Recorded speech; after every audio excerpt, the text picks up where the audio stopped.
ध्वनिर्वर्णा पदम् वाक्यमित्यास्पदचतुष्टयम् यस्याः सूक्ष्मादिभेदे वाग्देवीं तामुपास्महे।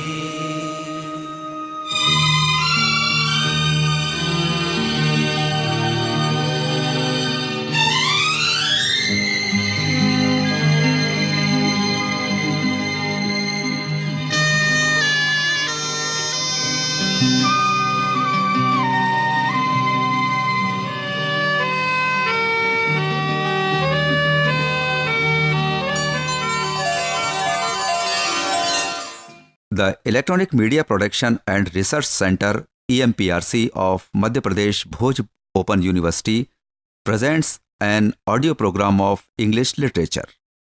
This audio program will be useful to the student of BA first year. This audio program is based on the 7th unit of first paper titled Literature in English from 1550 to 1750 AD. The title of audio program is William Shakspears Sonnets. To deliver the lecture on this topic, we have invited our subject expert, Dr. Shubra Thripathi. Sound edited and presented by Amar Bahadur Yadav. Now let's listen to the audio program, William Shakspears Sonnets. Today we are going to listen second and last part of this program.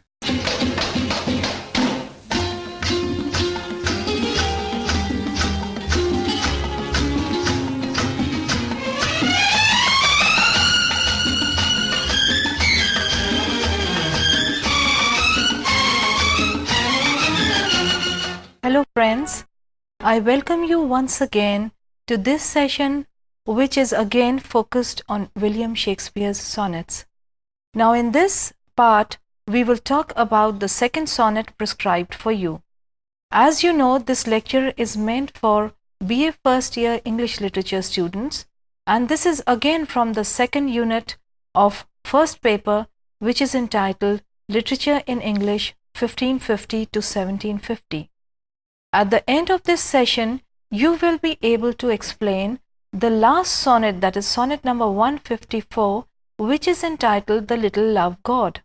You should be able to explain its theme, identify its rhyme scheme and poetic devices which have been used in the sonnet, critically appreciate the sonnet. This is very important. Once you've understood the theme and the style and the devices which the poet has used, you can critically appreciate the sonnet. You should also be able to attempt examination questions on Shakespeare's sonnets. We would talk about the kind of questions that can be asked on these sonnets. So let us begin the last sonnet in the sequence, sonnet number 154, The Little Love God. But before we begin that, friends, I would like to tell you something. In the last lecture, I told you about the sonnet. That was the first sonnet, From Fairest Creatures We Desire Increase, you remember? Now recall all those things which I told you in that lecture, and then you have to apply all that knowledge to this poem, because I'm not going to give you everything right directly. I would like to ask you first and do a bit of thinking on your own, and after that we will check whether you have arrived at the correct conclusion or not. So here we go.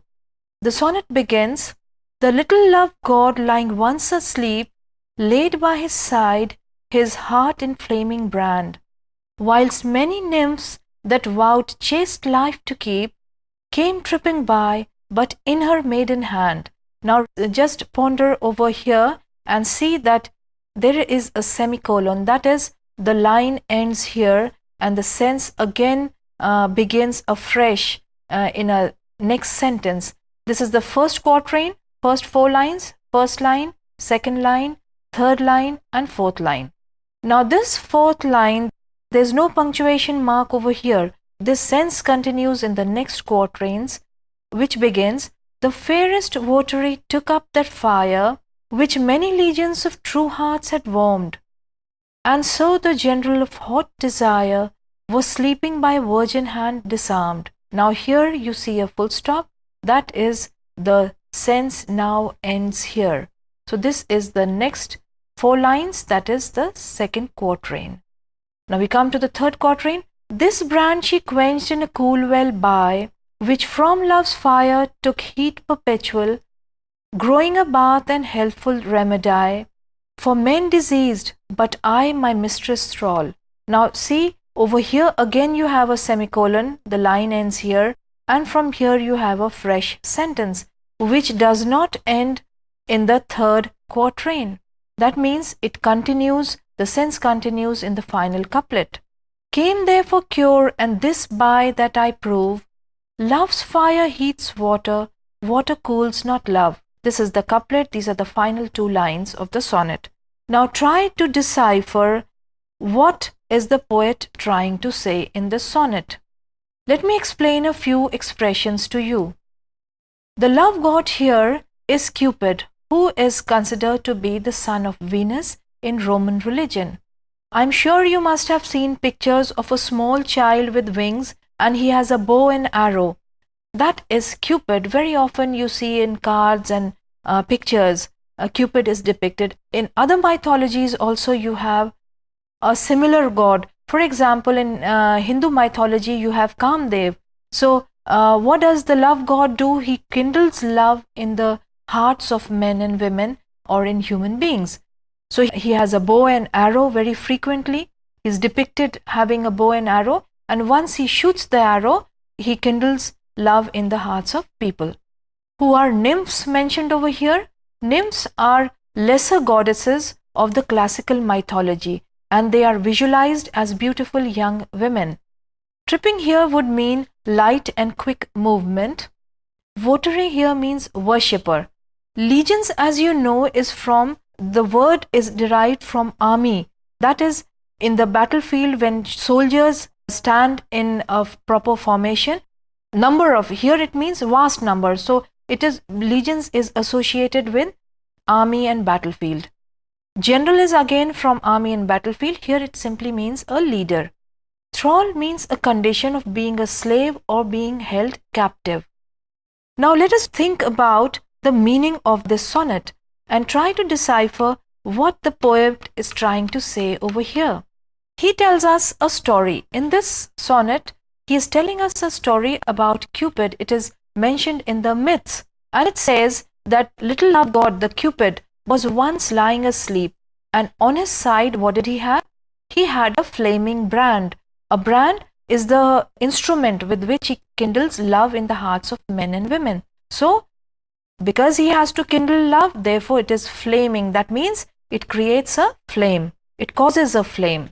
Whilst many nymphs that vowed chaste life to keep came tripping by. While the god was lying asleep, many nymphs came nearby. They passed by lightly. But in her maiden hand, the fairest votary took up that fire. The fairest votary, the fairest worshipper, the most beautiful worshipper of Cupid, took away that brand of fire. And what kind of brand was that? Which many legions of true hearts had warmed. Because he's talking about fire, and fire produces heat. So this brand had kindled love, warm love in many hearts, many people, many legions of true hearts. And so the general of hot desire, who was the general of hot desire? Cupid, the leader of love. He was sleeping by a virgin hand disarmed. The word disarmed is again from army and battlefield. That means once the brand was taken away, was stolen by the fairest votary, he became disarmed. This brand, and what did the votary do with this brand? She took away this brand and she quenched it in a cool well by. There was a well of cool water nearby, so she quenched it because that was a flaming brand, and therefore she took it and quenched it. She extinguished it in the water. Which from love's fire heat perpetual. Perpetual, continuous. So because this brand was supposed to kindle love and it would light the fire of love, and therefore this fire heated the water of the well. So it continuously heated the water of the well, because it was not the kind of fire which could be quenched, which could be extinguished. So it kept on warming the water of the well. Growing a bath and healthful remedy for men diseased. And what happened to this water of the school well once it became hot, once it became warm with the fire of love? Then it became a healthful remedy for men diseased.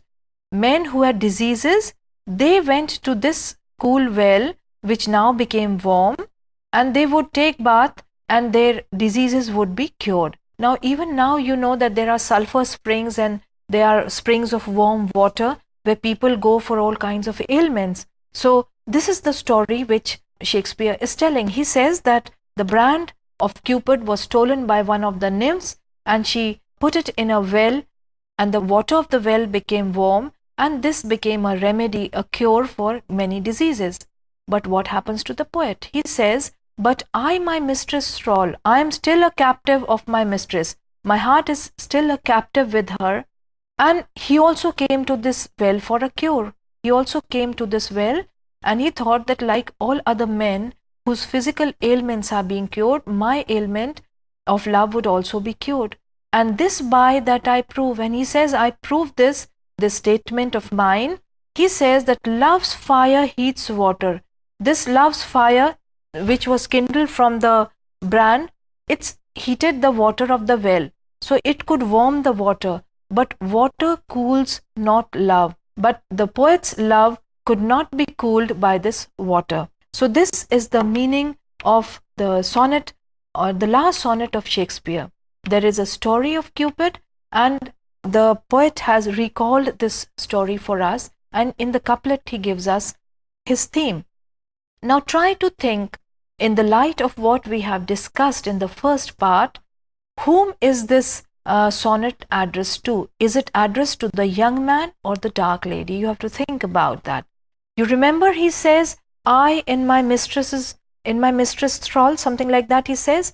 Now obviously the moment he uses the word mistress, it would be addressed to the dark lady, and she holds the poet's heart a captive. Then what is the theme? I just said that he gave the story of Cupid, and in the final part he says, he states the theme. So just recall what the theme could be. He talks about the fire of love not being quenched. He says water can be warmed, but fire of love cannot be quenched. Now what could this mean? If something cannot be quenched, if something cannot be extinguished, if something cannot be destroyed, obviously it is everlasting. So perhaps, can you say that the poet is saying his love is everlasting? Just think about it. Also note the form and the structure used in the poem. When I read out the poem for you, I pointed out the structure. I talked about the units of 4 lines. So just think about it. And also I noticed the punctuation marks. So when I read out the lines to you, I pointed out the punctuation marks. Just think, what can all these small details spell out for you? Because they constitute the beauty of the sonnet. Then I also said that rhyme scheme is very important in a sonnet. When we discussed the first sonnet, we talked about the rhyme scheme A, B, C, D, E, F, G in the couplet. Now just think whether this rhyme scheme can be applied to this sonnet also. Because these things will help you in creating your answer for critically evaluating the sonnet.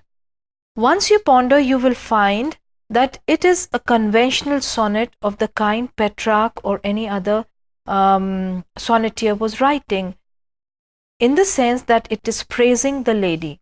This lady can be the poet's beloved or the beloved of his patron, but it is praising the beauty of the woman who holds his heart in thrall. And it also talks about the poet's love for her. So it means that it is a conventional sonnet.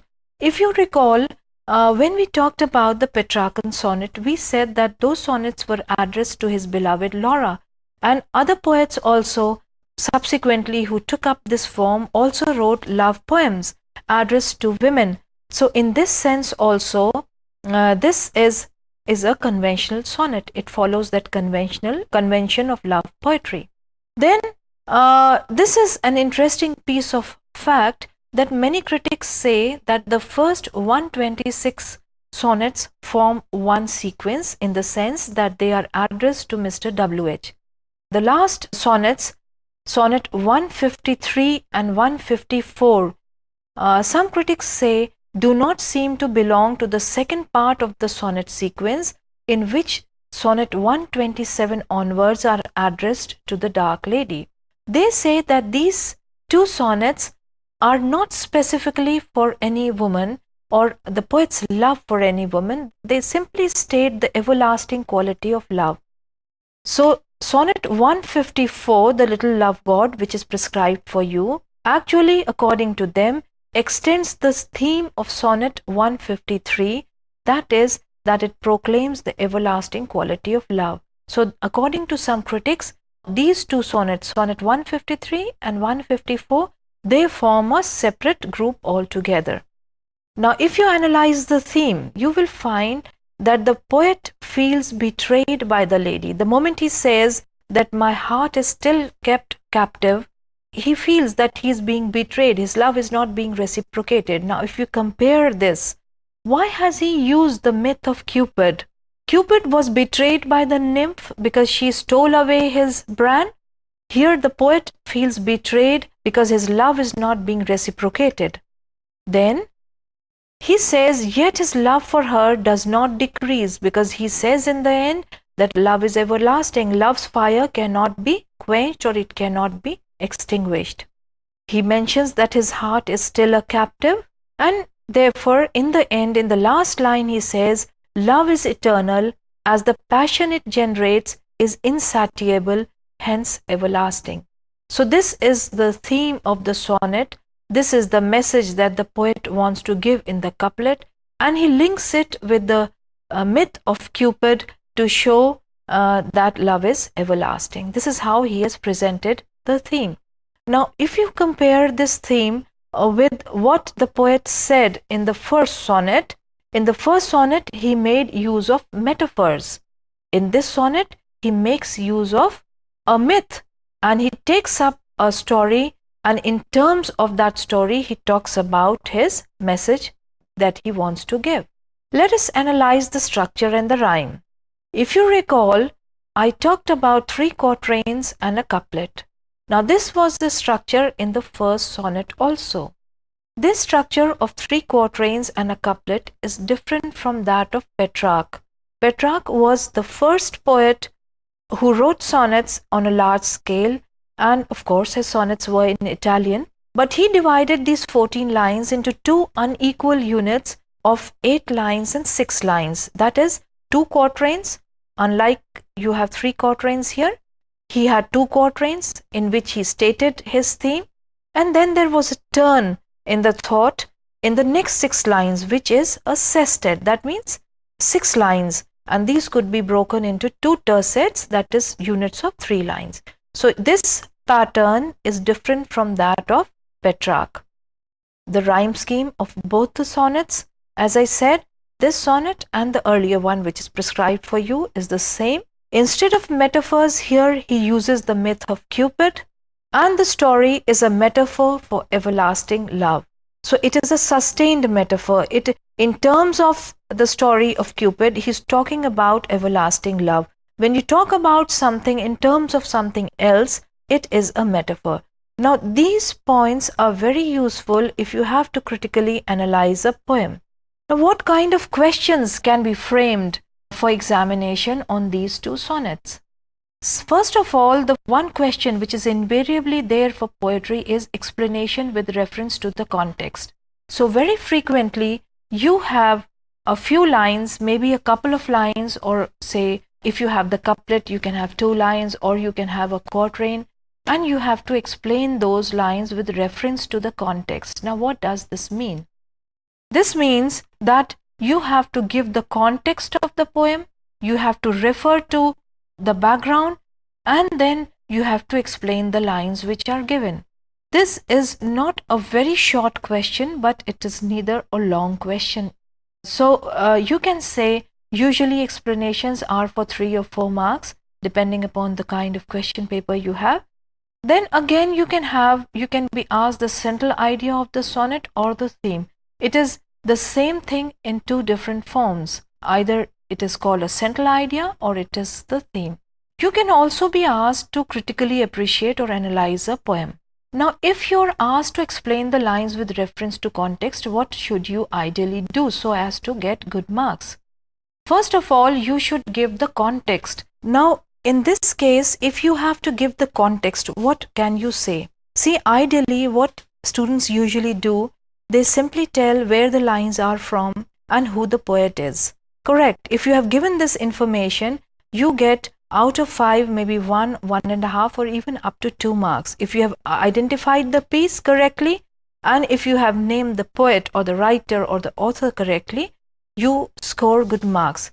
But apart from this, in the context, you also need to tell in this case that these lines are from a sonnet, and you can also mention whether it is addressed to the dark lady or Mr. W.H. Now, in case it is the second sonnet, the lines are from the second sonnet, you can say that they are from the sequence which is addressed to the dark lady. You can also state that what is the theme of the sonnet. So once you have mentioned from where the lines have been taken, who the poet is, whom the sonnet is addressed to, the moment you use the word sonnet, the examiner would know that you know about the sonnet form. Otherwise, you could have said that it is from the poem. But to make it more specific, to secure good marks, you need to say that they are from a sonnet. So this is how, by using small little expressions, you show your learning. So once you have put it in context, then you can proceed in the second paragraph. You can explain the lines. You can give the paraphrase or the exact meaning of the lines, the explanation of the lines. Now, normally students, they write only these two things. That is, from where the lines have been taken and the explanations. But if you want to secure good marks, you should also give critical comments on these lines. For example, if the lines are from the second sonnet that we have just talked about, you can mention that these lines are a metaphor for love. The poet has used the myth of Cupid in these lines to show the everlasting quality of love, or to show that love is everlasting. If you give some critical comment like this in the third para, you surely get very good marks in explanation questions. If it was, say for example, the first sonnet in part 1 that we talked about, from fairest creatures we desire increase, suppose the lines were from there, what critical comments could you have given? See, one thing is very clear, that an examiner, when he sets some lines for explanation, they are special lines. So for example, from the first sonnet, you could have had lines which talked about the candle, the image of the candle feeding on its own fuel, or you could have had the lines which talked about beauty's rose. Some metaphor, some simile, some poetic device would specifically be there in those lines. So whenever you attempt these questions, look out for these qualities which are there. So you usually find in the sonnet, the theme is either stated in the beginning, as in the case of first sonnet, or it can be stated in the couplet. Then you also need to include a summary or paraphrase of the poem. That means how this theme that you have stated, the argument, how it has been presented, how it has been developed in the poem. Whether it has been stated first and gradually developed, as in the case of the first sonnet, in the first 3 quatrain, and then a final conclusion in the couplet. If you use these words, quatrains, couplet, it would show on your part some learning more than the average student. So always think of your central idea or theme in terms of a long answer question, and give as far as possible, show your scholarship that you have really worked hard. Now suppose you have to attempt a long answer type question on critical appreciation. What are you going to do? You would give a brief introduction to the poet. Now that would not mean where he was born and who his father was. It would mean that he is a sonneteer. He wrote 157 sonnets. To whom is the sonnet addressed to? Such details should be given over there.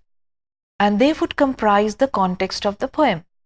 So once you talk about the poet and you put the sonnet in the context, then you can move on to the theme and how it has been developed. But remember, if there was a question on the theme, you would dwell upon this topic and develop it extensively.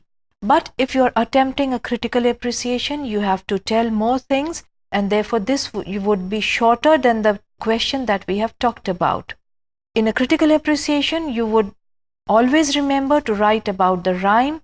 You can talk about the structure. You can talk about literary devices. You can even compare Shakespeare with other sonnetteers. For example, when I talked about the rhyme, I also mentioned the kind of division that Petrarch had done. So you can compare the rhyme of Petrarchan sonnet with that of Shakespeare's sonnets.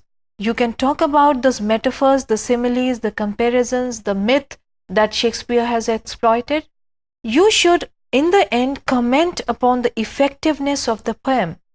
Now, this is your own comment or your contribution to the question. Now, what can be the short answer questions? They can be specifically on the use of metaphors. They can be on the use of punctuation, the way I pointed out that the sense runs into other lines, the use of myth as in the case of second sonnet. They can talk about the structure and the rhyme scheme. These can be the short answer questions. So let us revise what we did in this session. We discussed the theme of the second sonnet. We talked about its structure. We also talked about its rhyme and the poetic devices that the poet has used. We also talked about the kind of examination questions, the long answer type and the short answer type. And we also learned how to explain some given lines with reference to their context. I hope we will meet in more sessions and we will have a fruitful interaction.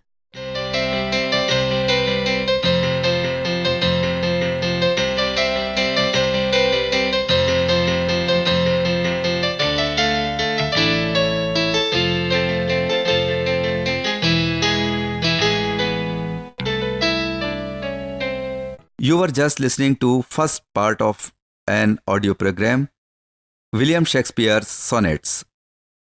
Subject, expert and speaker was Dr. Shubra Thripathi. Announcer was Prem Sharan Khemaria. This audio program was edited and presented by Amar Bahadur Yadav. This program was produced by the Electronic Media Production and Research Center, EMPRC of Madhya Pradesh Bhoj Open University in association with NITTTR Bhopal.